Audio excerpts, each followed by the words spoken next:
তোমার উপর অবধারিত করে নাও দীর্ঘ নীরবতা, দীর্ঘ সময় চুপ করে থাকার বিষয়টা তোমার উপর অবধারিত করে নাও।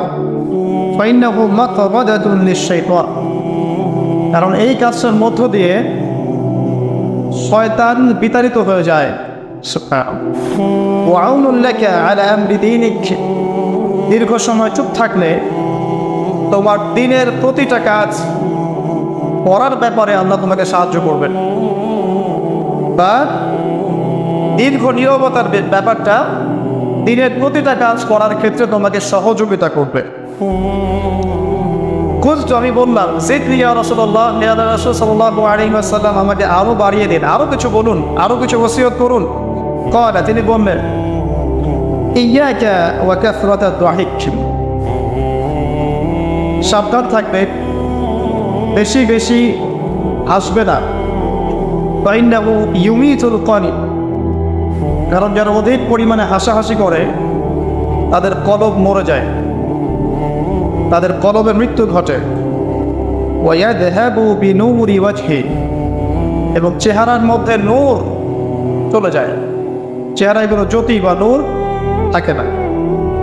কুলতু জিদনি ইয়া রাসূলুল্লাহ, ইয়া রাসূল সাল্লাল্লাহু আলাইহি ওয়াসাল্লাম আমাকে আরো বাড়িয়ে দিন, আরো কিছু ওসিয়ত করুন। ক্বালা, এবার তিনি বললেন সাল্লাল্লাহু আলাইহি ওয়াসাল্লাম কুলিল হাক্কা ওয়া ইন কানা মুররান, সর্বদা সত্য কথা বলবে, সত্যের উপর থাকবে যদিও এটা অন্যের কাছে তিক্ত হয়। সত্য কথা বলবে যদিও এটা তিক্ত শোনায়। কত জিদনি ইয়া রাসূলুল্লাহ, তিনি বলছেন আমি বললাম হে আল্লাহর রাসূল আরো বাড়িয়ে দিন আমাকে। ক্বালা, এবার নবীজি বললেন সাল্লাল্লাহু আলাইহি ওয়াসাল্লাম লা তাকাফ ফিল্লাহি লাউমাতা লাইব, আল্লাহর পথে কাজ করার ব্যাপারে বা আল্লাহর পথে চলার ক্ষেত্রে, আল্লাহর দ্বীন পালনের ক্ষেত্রে নিন্দুকের নিন্দার পরোয়া করবে না। আল্লাহর ব্যাপারে নিন্দুকের নিন্দার সমালোচনার পরোয়া করবে না। কুলতু জিদনি ইয়া রাসূলুল্লাহ, তিনি বললেন আমি বললাম যে আরো বাড়িয়ে দিন হে আল্লাহর রাসূল আমার জন্য। নবী করিম সাল্লাল্লাহু আলাইহি ওয়াসাল্লাম বললেন ক্বাল লিয়াজুসকা আনিন নাস মা তা'লামু মিন নাফসিক, যখন মানুষের ব্যাপারে তোমার নেগেটিভ কোনো মন্তব্য করতে হয় বা কারো ব্যাপারে যদি নিন্দা করতে চাও, এরকম ইচ্ছা জাগে মনের মধ্যে, তাহলে আগে চিন্তা করবে যে এই দোষটা তোমার মধ্যে আছে কিনা। অর্থাৎ নিজের নফসের খেয়ালটা তুমি আগে বেশি নেবে অন্যের নিন্দা করার আগে। রাওয়াহুল বাইহাকি, হাদিসটা এসেছে বাইহাকি শরীফের মধ্যে ফি শুআবুল ঈমান, এবং মিশকাতুল মাসাবিহের মধ্যে এসেছে হাদিসটা 414 এবং 415 পৃষ্ঠায়। অত্যন্ত চমৎকার একটা হাদিস। আজকে আমরা ইনশাআল্লাহ আযজা ওয়া জাল এই হাদিসটার উপরে সামান্য কিছু কথা বলে আমাদের আলোচনা শেষ করবো ইনশাআল্লাহ তাআলা। আবু যর রাদিয়াল্লাহু আনহু একজন বিশিষ্ট সাহাবী, আপনারা জানেন, যার ব্যাপারে নবী করিম সাল্লাল্লাহু আলাইহি ওয়াসাল্লাম বলেছিলেন আবু যর তুমি খুব নরম মানুষ, তাই কখনো দায়িত্ব চেয়ে নিও না, কারণ তোমার উপরে যদি 2 জন মানুষের দায়িত্ব দেয়া হয় তোমাকে যেন ছুরিবিহীন জবাই করে দেয়া হবে। আবু যর রাদিয়াল্লাহু আনহু খুব আধ্যাত্মিক নরম মনের মানুষ ছিলেন। তিনি নবী সাল্লাল্লাহু আলাইহি ওয়াসাল্লামকে খাস করে বলছেন, এটা আমভাবে নয়, আমি যেমন আমভাবে সবার উদ্দেশ্যে কথাগুলো বলছি এভাবে আমভাবে নবীজি এই কথাটা তাকে বলেননি, বরং খাসভাবে বলেছেন, পার্সোনাল নাসিহাত, ইন্ডিভিজুয়ালি বলেছেন। তিনি বলছেন হে আল্লাহর রাসূল আমাকে কিছু নসিহত করো, কিছু ওসিয়ত করো। ওসিয়ত কি জিনিস? যেমন কেউ চলে যাওয়ার আগে ওসিয়ত করে, বাবা ইন্তেকাল করছে তার আগে ওসিয়ত করে, মাকে দেখিস, বোনদেরকে খোঁজ খবর রাখিস, সন্তানদের ব্যাপারে খোঁজ খবর রাখিস ইত্যাদি। তো ওসিয়ত করা মানে যে কথাগুলো আমরা অক্ষরে অক্ষরে পালন করতে চাই, প্রতিশ্রুতি ব্যক্ত করি, এরকম কথা কনভারসেশন। একটু চিন্তা করেন, নবী করিম সাল্লাল্লাহু আলাইহি ওয়াসাল্লাম যদি আপনাকে আমাকে খাস করে কোনো জায়গায় ডেকে নিয়ে কথাটা বলতেন কেমন হতো? মনে করেন নবী সাল্লাল্লাহু আলাইহি ওয়াসাল্লাম জীবিত আছেন বা আমরা তার সাক্ষাৎ পেয়েছি, আর আমরা কেউ একজন আমাদের মধ্যে গিয়ে থেকে বললেন ইয়া রাসূলুল্লাহ আমাদের কিছু ওসিয়ত করেন, আমাকে খাস করে কিছু ওসিয়ত করেন, তখন এই ওসিয়তগুলো স্পেশাল হবে এবং আপনি আমি কখনোই চাইবো না জীবন চলে গেলেও এগুলোর কোনো একটা আমরা ছেড়ে দেই, তাই না? আবু যর রাদিয়াল্লাহু আনহু এই সুযোগটা নিয়েছেন। নবী সাল্লাল্লাহু আলাইহি ওয়াসাল্লাম বলছেন, প্রথম যে উসিকা বিতাকওয়াল্লাহ, আমি তোমাকে সর্বপ্রথম ওসিয়ত করছি তুমি আল্লাহকে ভয় করবে। তাকওয়া কি জিনিস? নবীজি বলছেন ফাইন্নাহু আযয়ানু লিয়ামলিকা কুল্লি, এই তাকওয়াটাই সমস্ত কাজের সৌন্দর্য বর্ধন করবে তোমার জীবনে।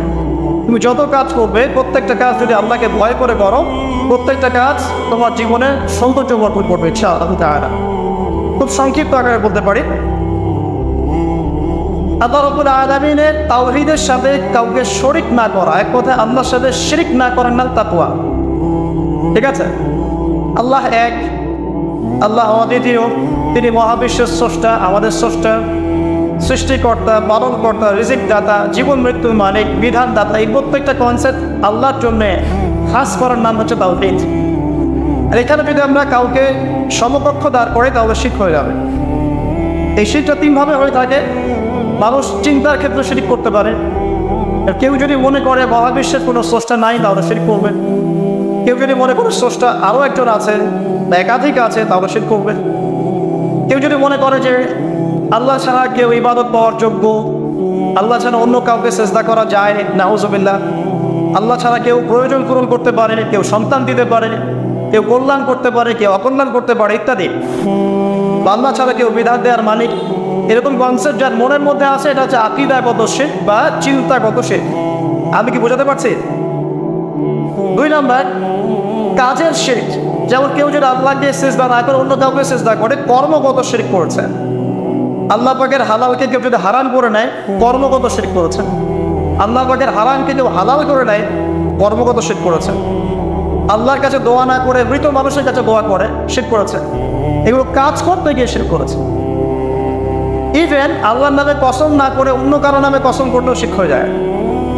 অনেক সময় আমরা হাতের মধ্যে রশি পড়ি, পাথর পড়ি, অনেক কিছুই পড়ি, আমাদের বিশ্বাস হয় এগুলো আমাদের উপকার করতে পারবে, অপকার করতে পারবে, তাহলে শিরক হয়ে যাবে।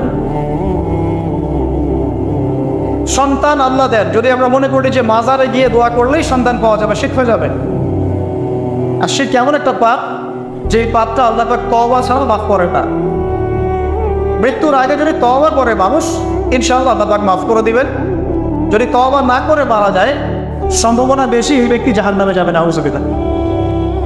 কারণ প্রত্যেক 1999 জন মানুষ জাহান্নামে যাবে যাদের আমলনামায় শিরকের পাপ থাকবে। আল্লাহ পাক সূরা নিসার মধ্যে বলেছেন, ইন্নাল্লাহা লা ইয়াগফিরু আন ইউশরাকা বিহি ওয়া ইয়াগফিরু মা দুনা যালিকা লিমান ইয়াশা। আল্লাহ পাক শিরকের গুনাহ ব্যতীত যে কোনো গুনাহ যাকে ইচ্ছা মাফ করতে পারেন, যে কোনো গুনাহ। আপনি জিনা করেছেন, সিজদা করেন, ফিরে আসেন, আল্লাহ মাফ করে দেবে ইনশাআল্লাহ। আপনি সুদ খেয়েছেন দীর্ঘদিন, সুদ থেকে ফিরে আসেন, দীর্ঘদিন মায়ের সাথে জিনা করেছেন সুদের মধ্য দিয়ে, তওবা করে ফিরে আসেন, আল্লাহ এখনই মাফ করে দেবে ইনশাআল্লাহ। আপনি খুন করেছেন মানুষকে, যদি আপনি চিন্তা করেন যে আমার এটা অপরাধ হয়েছে, এবং আপনি তওবা করে খালেসভাবে ফিরে আসেন, আল্লাহ মাফ করে দেবে ইনশাআল্লাহ। ব্যভিচার করেছেন, বিবাহিত হওয়ার পরেও জিনা করেছেন, এই ব্যক্তির কিন্তু পৃথিবীতে বাঁচার আসলে কোনো অধিকার নাই। তারপরেও যদি সে গোপনে তওবা করে ফিরে আসে রাতের অন্ধকারে, আল্লাহ চাইলে মাফ করে দেবেন ইনশাআল্লাহ। যে কোনো পাপ আল্লাহ পাক যাকে ইচ্ছা মাফ করতে পারেন, শিরক ছাড়া। শিরক যদি তওবা না করে মারা যায়, বেশিরভাগ সম্ভাবনা হচ্ছে সে জাহান্নামে যাবে। আরেকটা ডেঞ্জারাস বিষয় হচ্ছে, শিরক করে মারা গেলে কবরে মান রব্বুক উত্তর দিতে পারবে না। যারা মান রব্বুকে উত্তর দিতে পারবে, নিঃসন্দেহে তারা কখনো শিরক করে নাই, আল্লাহ পাকের তাওহীদের উপরে ছিল। আমরা শিরকের অনেক কিছু বুঝি ঠিকই, আধুনিক একটা শিরক বুঝি না। আধুনিক শিরক এটা যেমন আল্লাহ পাক যা নাজিল করেছেন, এখানে যে বিধানগুলো আছে এইগুলোকে যদি কেউ ডিনাই করে বা এগুলোকে পাশ ফিরিয়ে অন্য কোনো বিধানকে বেটার মনে করে, আল্লাহর বিধানের চাইতে বেটার মনে করে বা সমকক্ষ মনে করে, এটাও শিরক। এটাও শিরক। আল্লাহ পাক কিছু হালাল করেছেন, আপনারা যদি মনে করেন এটা হারাম, তাহলে শিরক। এটাও শিরক। সূরা তাওবার 31 নম্বর একটা পড়ে দেখবেন ইনশাআল্লাহ তাআলা। যাই হোক, তাকওয়ার প্রথম স্টেজ হচ্ছে আমাদেরকে শিরক করা যাবে না, তাওহীদে থাকতে হবে ইনশাআল্লাহ তাআলা। 2 নম্বর, আল্লাহ পাকের যত আদেশ আছে এগুলোকে মেনে চলার নাম তাকওয়া। ফর এক্সাম্পল সালাত, সাওম, সাদাকা, হজ, উমরা, যাকাত, সত্য কথা বলা, পিতা মাতাকে ইত্যাদি যতগুলো আদেশ কোরআন এবং সুন্নাহর মধ্যে আছে এগুলোকে মেনে চলা তাকওয়ার পরিচয়। 3 নম্বর, আল্লাহ পাকের যত নিষেধ আছে এই সমস্ত নিষেধগুলোকে বর্জন করার নামও তাকওয়া। শুধু আদেশ মানলাম, নিষেধ বর্জন করলাম না, এটা আসলে প্রকৃত তাকওয়ার পরিচয় নয়। আজকে আমরা মাশাআল্লাহ সবাই সালাত পড়েছি, কালকে সকালে যদি আবার শরীরের প্ল্যান করি আমার মধ্যে তাকওয়া আসলে নাই। আমি ধর্মীয় জীবনে পাক্কা মুসল্লি হলেও অর্থনৈতিক জীবনে পাক্কা সুৎখোর থেকে গেছে। এই অবস্থা যদি তওবা না করে মারা যায়, মায়ের সাথে জেনার অপরাধ নিয়ে কে আমাদের মনে উঠবে ইনশাআল্লাহ। এটা আমার কথা না, নবী সাল্লাল্লাহু আলাইহি ওয়াসাল্লাম বলেছেন, সহিহ বুখারীর হাদিস, যে কোনো আলেমকে জিজ্ঞাসা করবেন, যে কোনো মাদ্রাসায় যাবেন, যে কোনো প্রকাশনের বুখারী শরীফ কেনেন না কেন হাদিসটা পাবেন, যে ব্যক্তি 1 দিরহাম সুদ খেলো সে যেন 36 বার জেনা করলো। আপনি যদি জানেন যে আপনার ক্লোজ কোনো ফ্রেন্ড বা আত্মীয় বা বইয়েবার নিচ্ছে জেনা করে বেড়ায় বা মেয়েদের সাথে একাধিক মেয়ের সাথে তার সম্পর্ক আছে, ইনলিগাল রিলেশনশিপ, আপনি নিশ্চয়ই তার থেকে সম্মানের দৃষ্টিতে তাকাবেন না, তাকাবেন?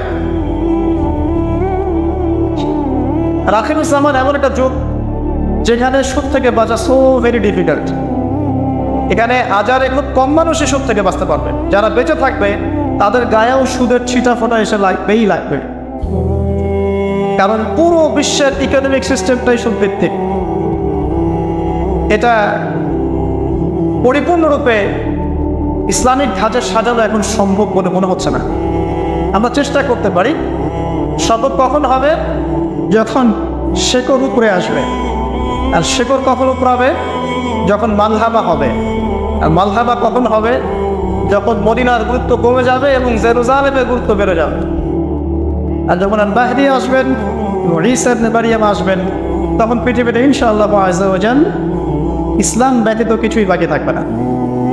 তখন ইনশাআল্লাহ তাআলা উপরের লেভেল থেকে সুদ বলতে কিছু থাকবে না ইনশাআল্লাহ। তবে এখন কি করবেন? ফাত্তাকুল্লাহা মাসতাতা'তুম। এখন এতটুকু করবেন, ফাত্তাকুল্লাহা মাসতাতা'তুম, তোমরা সাধ্যমতো আল্লাহকে ভয় করো। আপনার সাধ্য যতটুকু কুলায় এতটুকু আপনি দূরে থাকবেন। পারতপক্ষে চেষ্টা করবেন সুদ যেন আপনার গায়ে না লাগে। আল্লাহ পাক বোঝার তৌফিক দান করুন, আমিন। বলছিলাম আল্লাহ পাকের নিষেধগুলোকে বর্জন করার নাম তাকওয়া। নামাজ পড়ছি, রোজা রাখছি, যাকাত দিচ্ছি না, এদিকে সুদ খাচ্ছি, খারাপ রিলেশনশিপে আছি, বা পরকীয়ায় লিপ্ত আছি, বা মানুষের সম্পদের অধিকার দিচ্ছি না, ব্যবসা করছি। আর ব্যবসা যারা করি আমরা বেশিরভাগই মিথ্যা কথা বলি। আমরা ব্যবসা যারা করি ম্যাক্সিমাম মিথ্যা কথা বলি, মিথ্যা কসম করি। এবং আমাদের এই মিথ্যা কসম আর প্রতারণার কারণে জালেম শাসকের শাসন চাপিয়ে দেওয়া হয় আল্লাহর পক্ষ থেকে। এটা হাদিস এসেছে।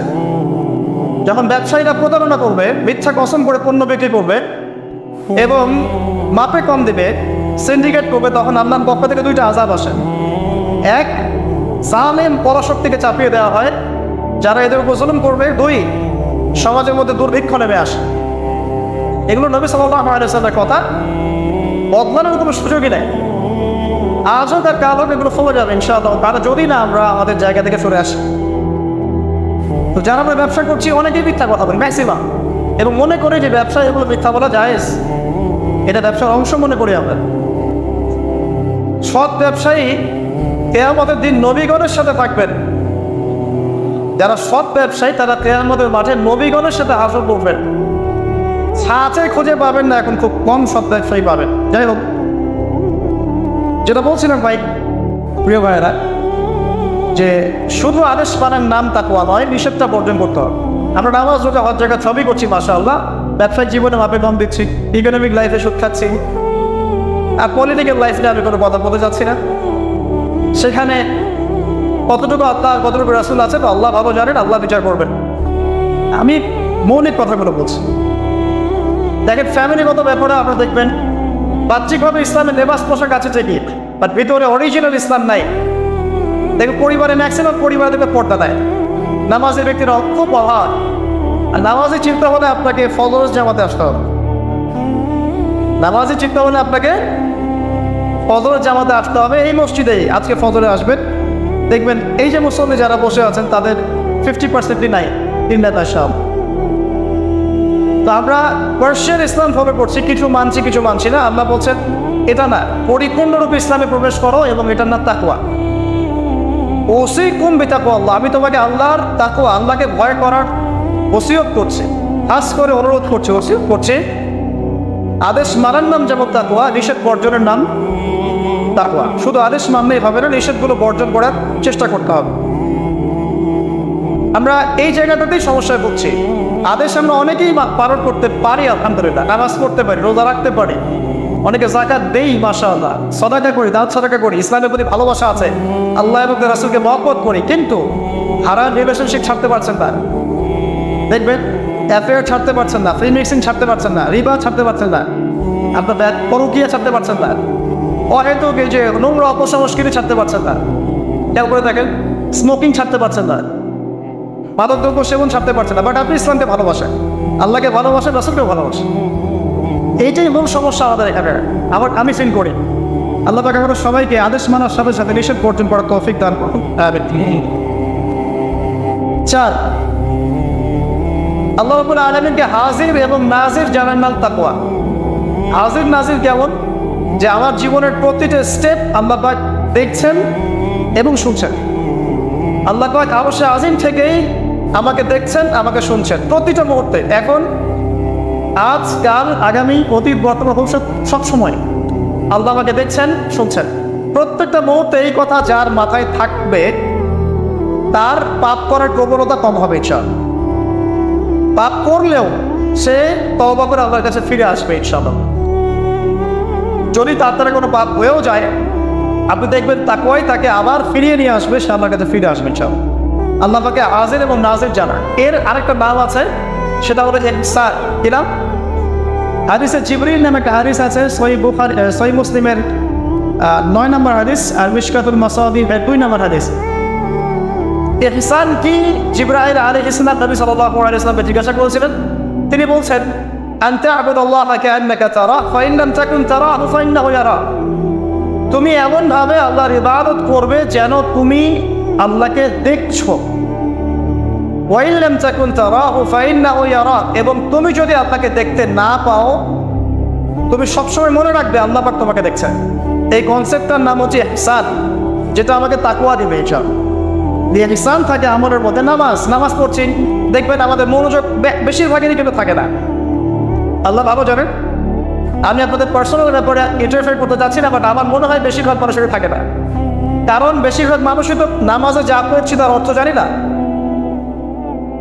যখন আপনার সন্তান অসুস্থ হয়েছিল, আপনি হাত উঁচু করে আল্লাহর কাছে কান্নাকানি করেছেন, তখন আপনার চোখ দিয়ে পানি পড়েছে, কারণ আপনি যা চেয়েছেন ফিল করে বলেছেন আল্লাহর কাছে, আপনার চোখ দিয়ে পানি পড়েছে। কতদিন আপনি নামাজের সেজদায় কাঁদতে পেরেছেন? আমি কাঁদতে পেরেছি, ভাবতে হবে। কাঁদতে না পারার কারণ কি? কারণ হচ্ছে আমি নামাজে যা পড়ি তার কিছুই বুঝি না। আমার কাছে নামাজ একটা ফিজিক্যাল এক্সারসাইজের মতো হয়ে গেছে।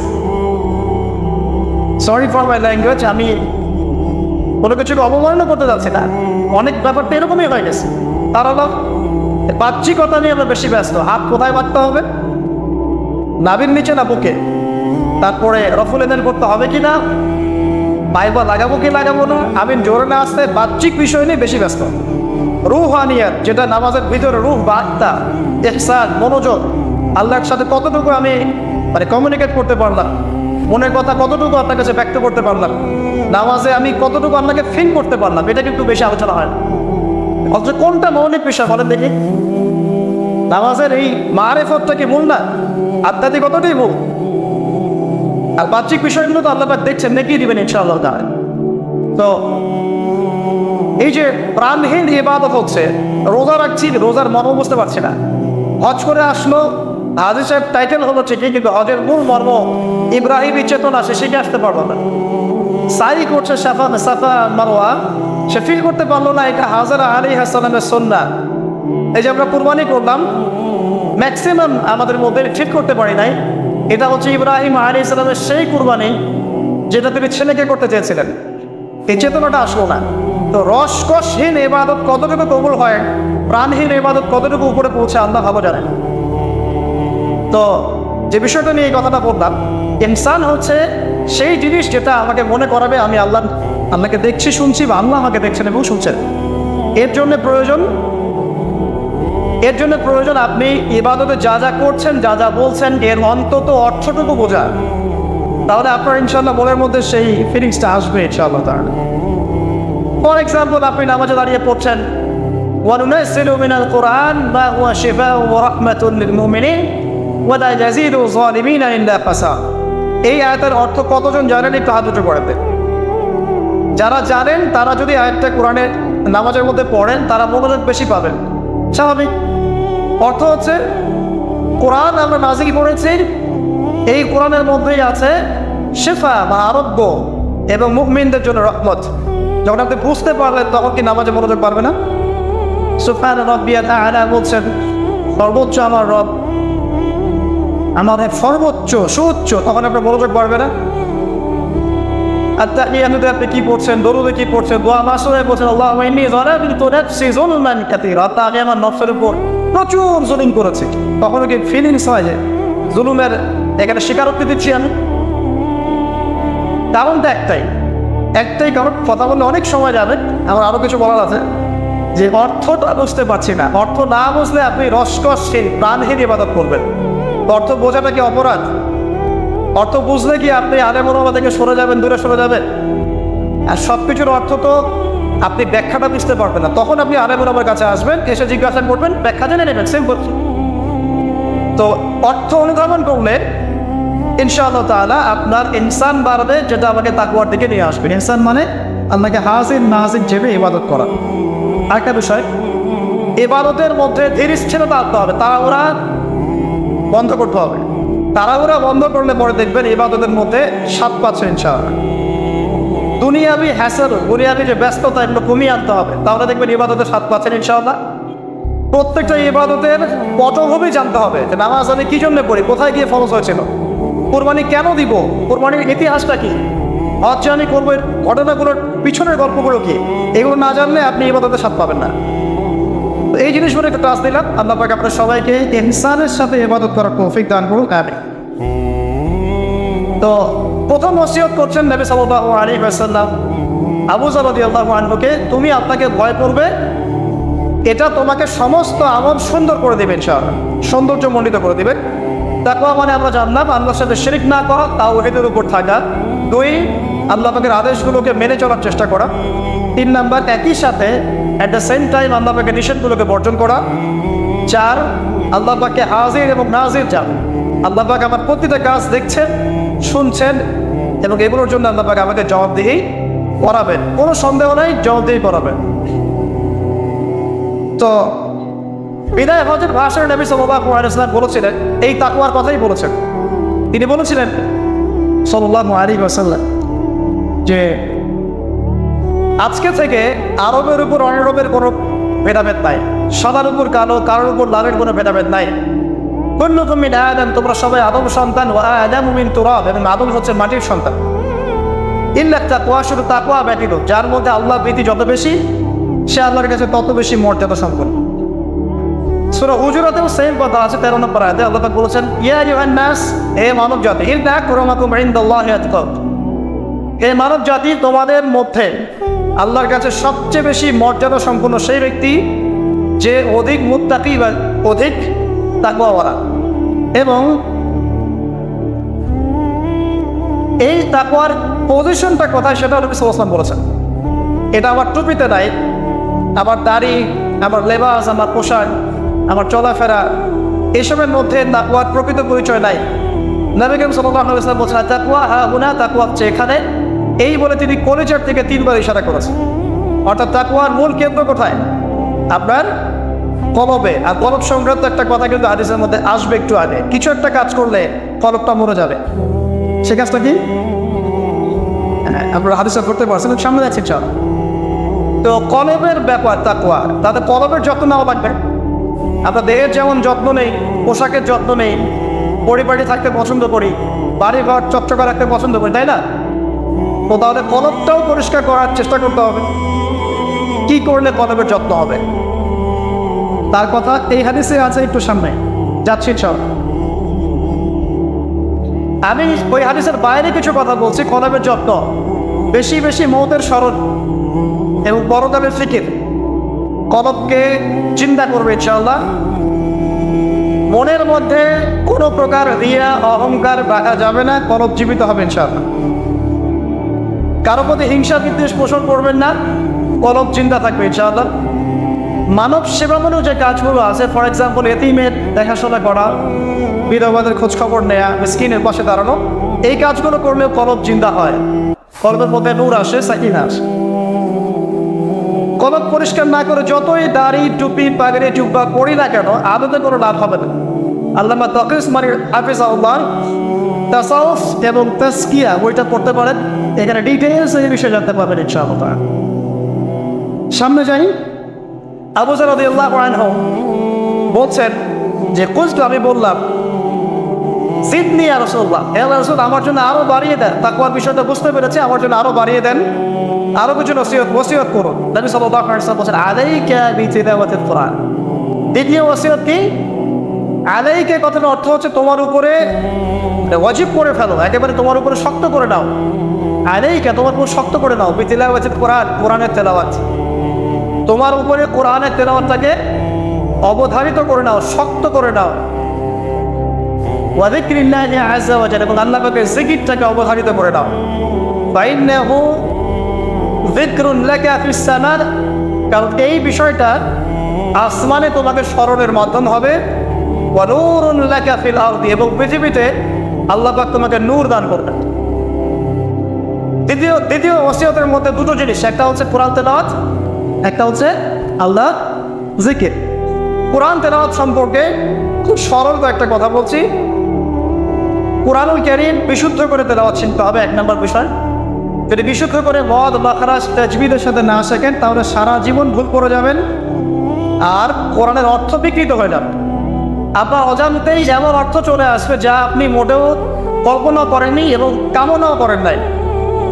আপনি বলছেন ফর এক্সাম্পল যে আলহামদুলিল্লাহ রাব্বিল আলামিন, অর্থ সুন্দর, সমস্ত প্রশংসা আল্লাহর জন্য যিনি বিশ্বজাহানের প্রতিপালক। একটা মদের কারণে আপনার পার্থক্য হলো, একবারটি বলে ফেলছি, যেভাবেই হোক, যত সময় লাগুক, যে বয়সেই থাকেন, বিশুদ্ধ করে কোরআন তেলাওয়াত না শিখে মৃত্যুবরণ করবেন না, ওয়াদা করেন। যে বয়সেই হন, যেখানেই পড়েন, যে প্রফেশনেই থাকেন, যত গরিবই হন, যত বড়লোকই হন, যাই হন, হোয়েভার ইউ আর, কোরআন তেলাওয়াত বিশুদ্ধ করে না শিখে কবরে যাবেন না, ওয়াদা করেন। আর সারা জীবনে যা করেছেন, যত কিছু শিখেছেন, আপনার সায়েন্স, আপনার আর্টস, আপনার commerce, medical science, engineering, BCS cadre, যা কিছু করেছেন, সব কিছু বৃথা হয়ে যাবে যদি পরকালে আপনি কুলসিরাত পার হতে না পারেন। আর আল কোরআনুল হুজ্জাতুন লাকা ওয়া আলাইক, কোরআন হয় তোমার পক্ষে দলিল হবে, না হলে বিপক্ষে। যারা কোরআন বিশুদ্ধ করে তিলাওয়াতও করতে শিখছে না, কোরআন কি তার পক্ষে দলিল হবে বলে মনে হয়? আল্লাহ পাক আমাদের সবাইকে তৌফিক দান করুন, আমিন। তেলাওয়াতটা অ্যাটলিস্ট তেলাওয়াতটা শেখেন। অর্থ বোঝেন আর নাই বোঝেন, আমি আবারও স্পষ্ট করেই বলছি, স্পষ্ট করে বলার পরে কিছু মানুষের কেন জানি চুলকানি থামে না, আমি জানি না, তবে এটা নিয়ে আমার মাথা ব্যথা নাই। আমি স্পষ্ট করে আবারও বলছি, কোরআন বিশুদ্ধ করে তেলাওয়াত করলে প্রত্যেক হরফে 10 নেকি পাবেন। কোরআন আপনার পক্ষে সুপারিশ করবে ইনশাআল্লাহ, আল্লাহ আপনাকে নূর দিবেন, ঠিক আছে? এবং কোরআনের সুপারিশ কবুল করা হবে, আল্লাহ পাক আপনাকে জান্নাত দিবেন ইনশাআল্লাহ। এবং আলিফ লাম মিম পড়লে 30 নেকি হয়ে যায়, 3 নেকি বা 10 নেকি না, আলিফ লাম মিম পড়লে 3টা হরফে 30 নেকি হয়ে যায়। শুদ্ধ করে কোরআন তেলাওয়াত করলে, অর্থ বোঝেন বা না বোঝেন, আপনি প্রত্যেক হরফে 10 নেকি। কিন্তু কোরআনের অর্থ অনুধাবন না করলে, কোরআনের অর্থ বুঝতে না পারলে, আপনি কোরআনকে বাস্তবে প্রয়োগ করতে পারবেন না। আর কোরআনকে বাস্তবে প্রয়োগ করতে না পারলে আপনি কোরআনের মৌলিক হকটা আদায় করতে পারবেন না, সিম্পল। তাই অর্থ না বুঝে যদি সারা জীবন কোরআন তেলাওয়াত করে যাই, কোরআন তেলাওয়াতের নেকি হবে ঠিকই, প্রত্যেক হরফে 10 নেকি হবে ঠিকই, কোরআন আপনার পক্ষে সুপারিশও করতে পারে, বাট কোরআনের প্রকৃত হকটা দুনিয়াতে আদায় হয়নি। কোরআন নাযিল করা হয়েছে যাতে মানুষ উপদেশ গ্রহণ করে, তাদাব্বুর করে, ফিকির করে, এটা নিয়ে গবেষণা করে এবং এর মধ্য দিয়ে মানুষ যেন পথ খুঁজে পায়। এই কারণে আপনার স্কুল কলেজ ইউনিভার্সিটিতে যা পড়ছেন এগুলো সবদিন ফার্সি ভাষায় হতো বা টার্কিশ ভাষায় হতো বা রাশিয়ান ভাষায় হতো এবং আপনি এগুলো অর্থ জানেন না, শুধু পড়ে তারা প্রশ্ন করেন, তাহলে কি আপনি আদৌ পরীক্ষায় পাস করতে পারবেন? প্রশ্নের উত্তর দিতে পারবেন?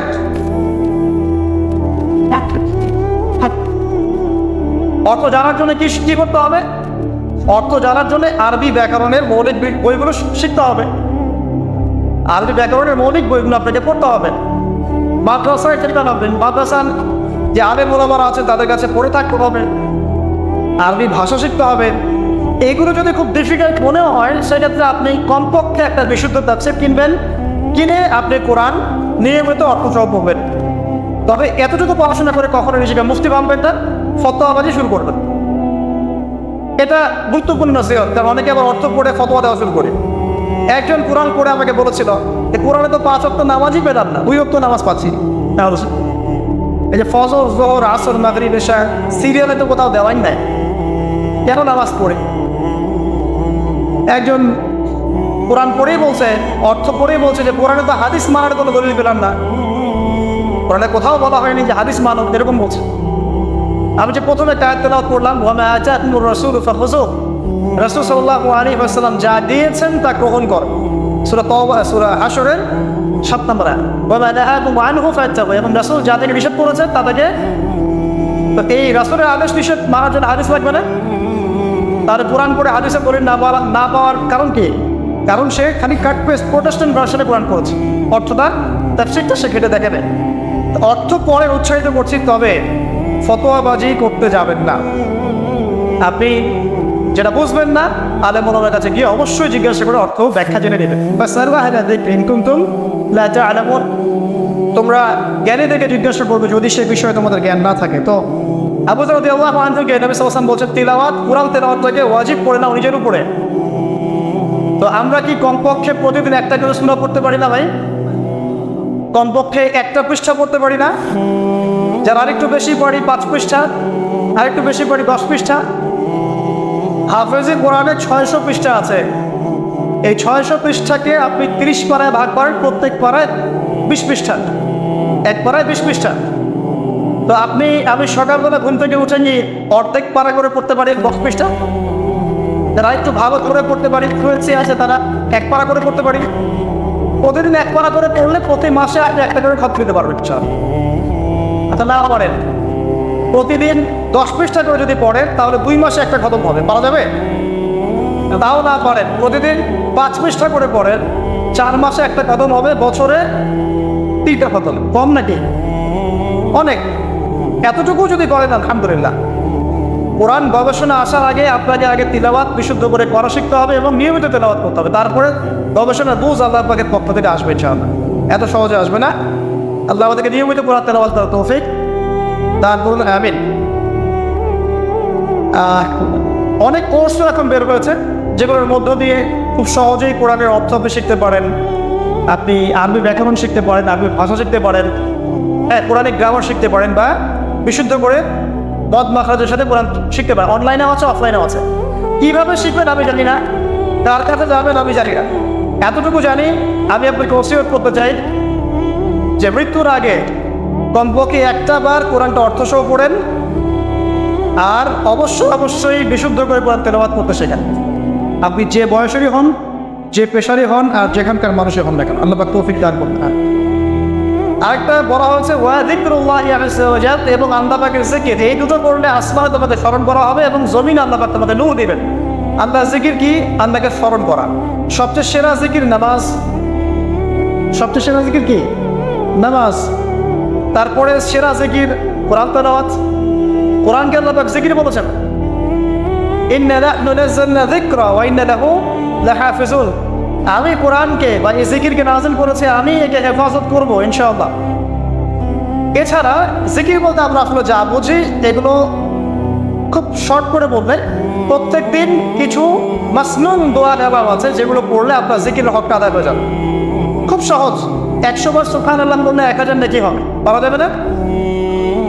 এটা আপনি ড্রাইভ করতে করতে পড়তে পারেন, হাঁটতে চলতে পড়তে পারেন, মা বোনরা রান্না বান্না করতে করতে করতে পারেন।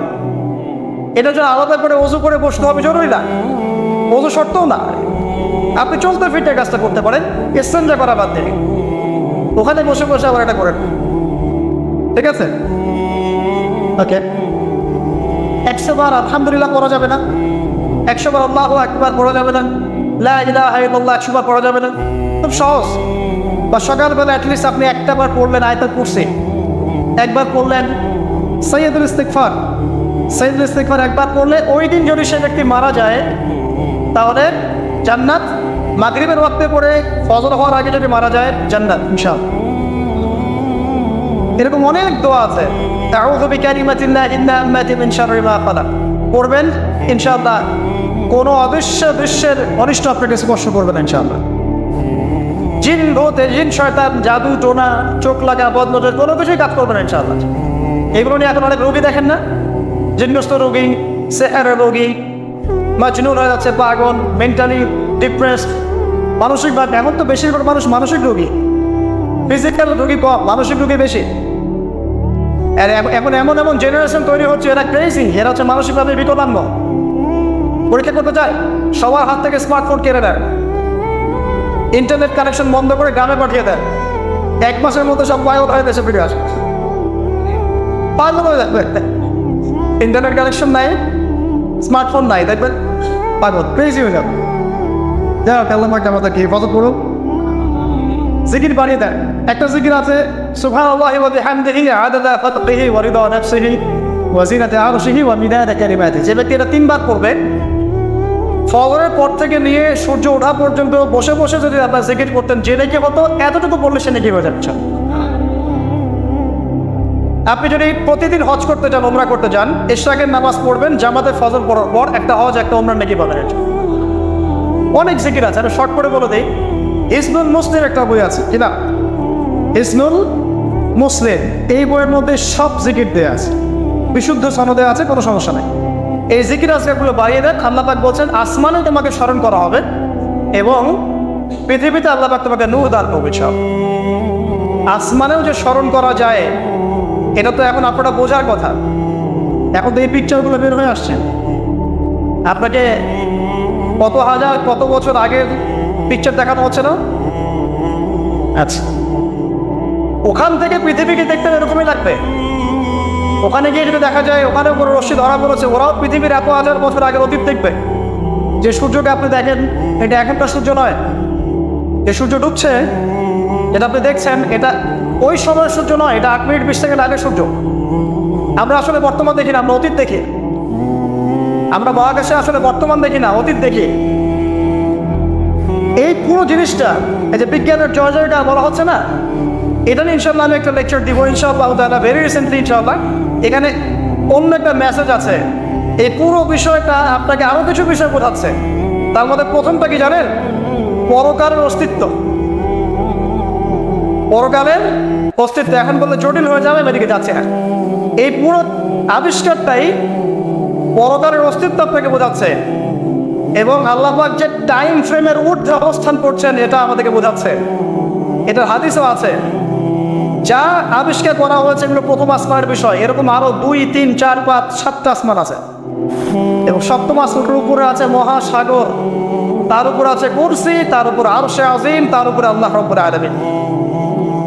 আল্লাহ পাক এই টাইম ফ্রেমের ঊর্ধ্বে, আল্লাহ পাক সবই অতীত, সবই বর্তমান, সবই ভবিষ্যৎ, এগুলো ঊর্ধ্বে আল্লাহ পাক। অতীত, বর্তমান, ভবিষ্যৎ আল্লাহ পাককে গ্রাস করতে পারে না। আল্লাহ পাক এগুলো ঊর্ধ্বে আছেন। অনেক ব্যাপার আছে, ইনশাআল্লাহ এটা নিয়ে আমি পরে কথা বলবো, আজকে না।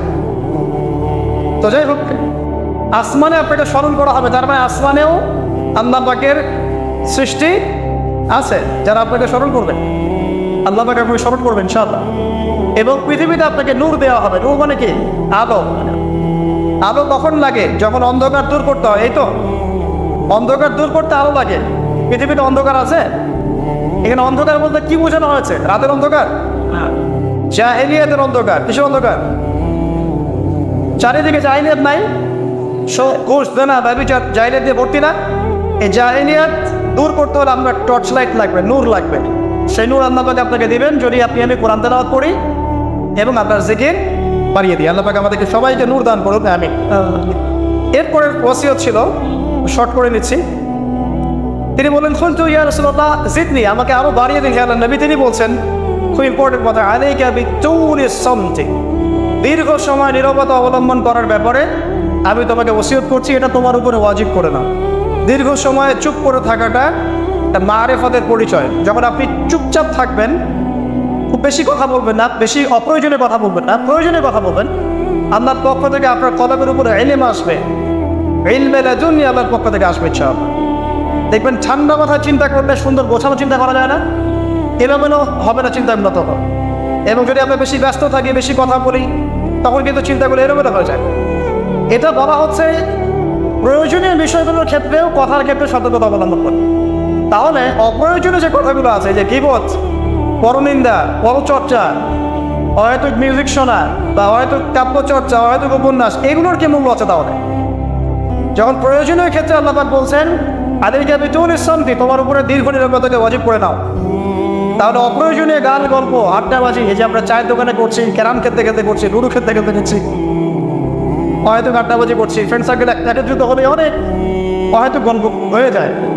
এবং বেশিরভাগ গল্পের ক্ষেত্রে হয় গীবত বা রিয়া বা আত্মপ্রদর্শন, তাই না, বা সমালোচনা। আর বাই দ্য ওয়ে, জাতি হিসেবে আমরা খুব বাচাল জাতি আছি।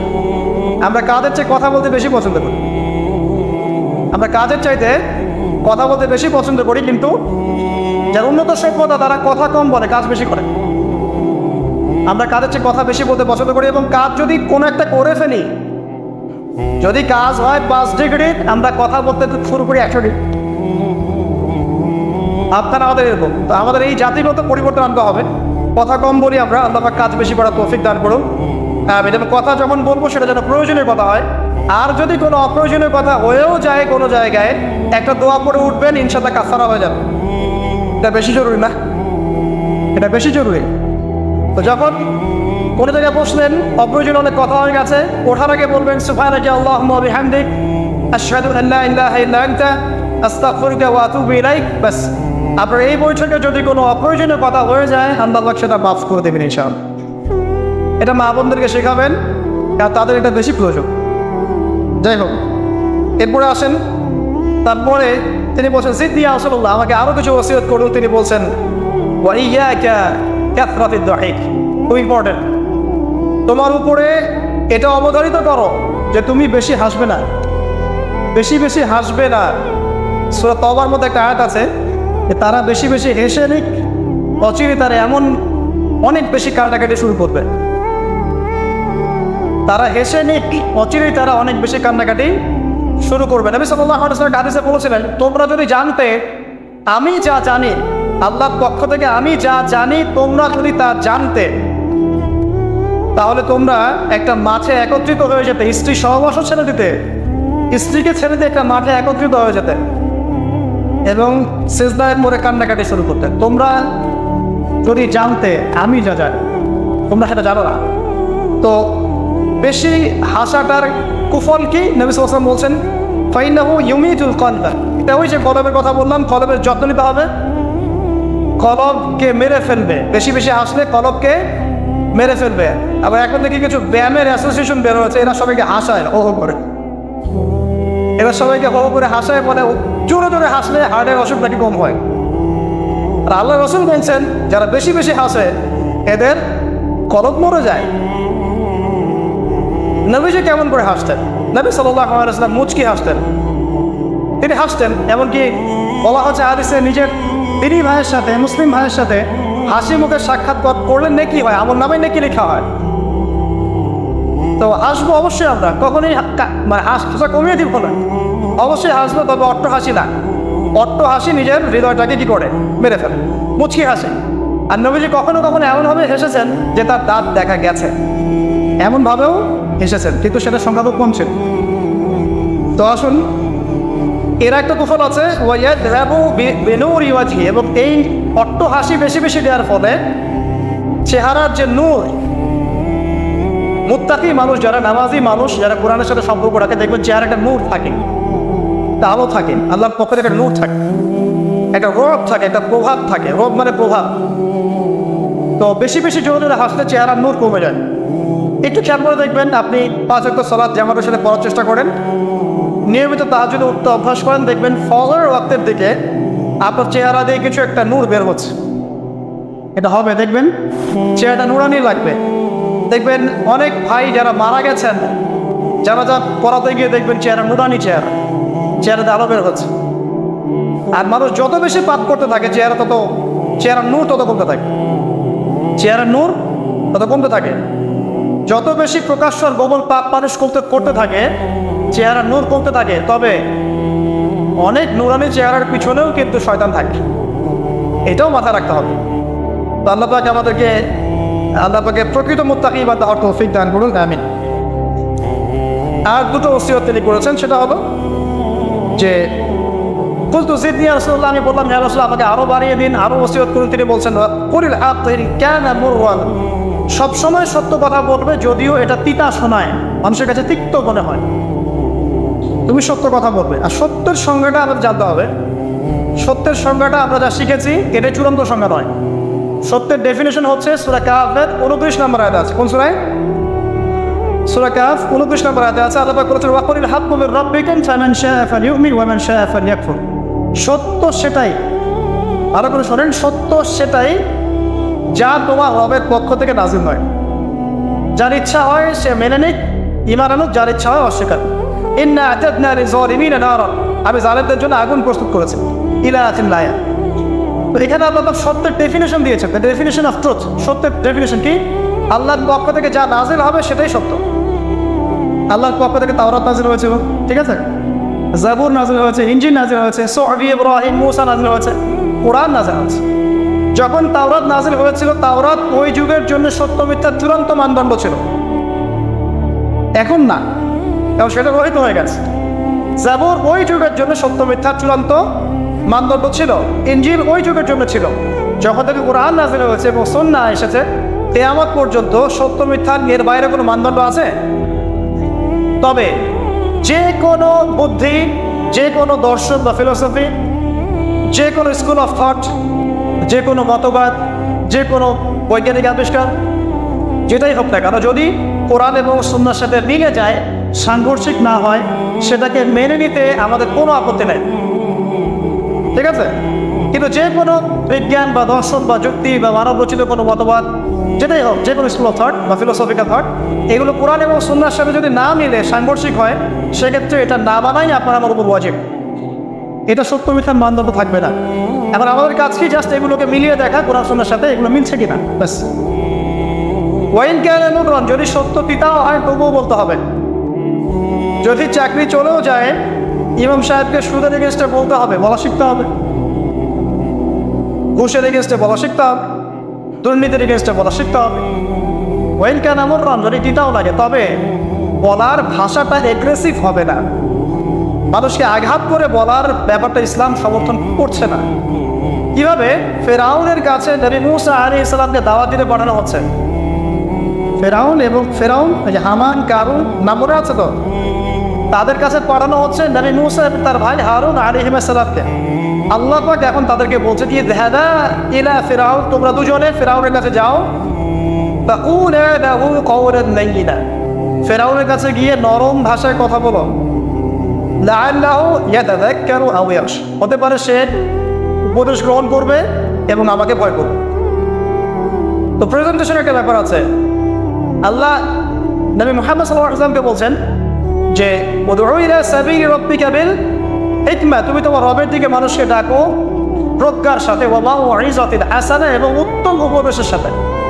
রুড ভাবে না, এগ্রেসিভলি না, আর চরম পন্থার প্রয়োগ করে নয়, এমনভাবে যাতে করে সত্যটা উপস্থাপিত হয় এবং আপনার ভাষা উপস্থাপনা, এক্সপ্রেশন এবং অ্যাটিটিউডটা এগ্রেসিভ মনে না হয়, ঠিক আছে। এই বিষয়টা খেয়াল রাখা উচিত আমাদের। আমরা যারা ওয়াইজ বা বক্তা বা খতিব বা দায়ী আছি, মানুষকে আঘাত করে কথা বলে আসলে ফায়দা খুব একটা হয়, বরং তাকে যদি বুঝিয়ে দেওয়া যায় এবং সত্যটা উপস্থাপন করা যায়, আর আল্লাহ যদি তার তাকদীরে হেদায়েত লিখে রাখেন, ইনশাআল্লাহ সে হেদায়েত পাবেন। আর যদি নাও পায়, আপনার দায়িত্ব শেষ, ফাযাক্কির ইন্নামা আনতা মুযাক্কির, আপনি উপদেশ দিন, আপনি শুধু উপদেশদাতা। লাস্তা আলাইহিম বিমুসাইতির, আপনি কারোর প্রতি দারোগা নন। ফাযাক্কির ইন নাফআতি যিকরা, আপনি উপদেশ দিন যদি উপদেশ কাজে আসে। সায়াযাক্কারু মান ইয়াখশা, যারা তাকে ভয় করে তারা শীঘ্রই উপদেশ গ্রহণ করবে ইনশাআল্লাহ। আল্লাহ পাক আমাদের সবাইকে প্রকৃত দায়ী হওয়ার তৌফিক দান করুন, আমিন। একজনের কথা বলে আমি সামনে যাচ্ছি, মুসআব বিন উমাইর রাদিয়াল্লাহু আনহু, ইসলামের ইতিহাসের প্রথম দায়ী, যাকে নবী সাল্লাল্লাহু আলাইহি ওয়াসাল্লাম মক্কা থেকে মদিনায় পাঠিয়েছিলেন, যিনি বিলাসী জীবনযাপন করতেন জাহিলি যুগে। তার এত দামি পারফিউম ছিল, আতর ছিল, খুশবু ছিল যে মক্কায় কারো কাছে নাই। বুঝতে পারছেন?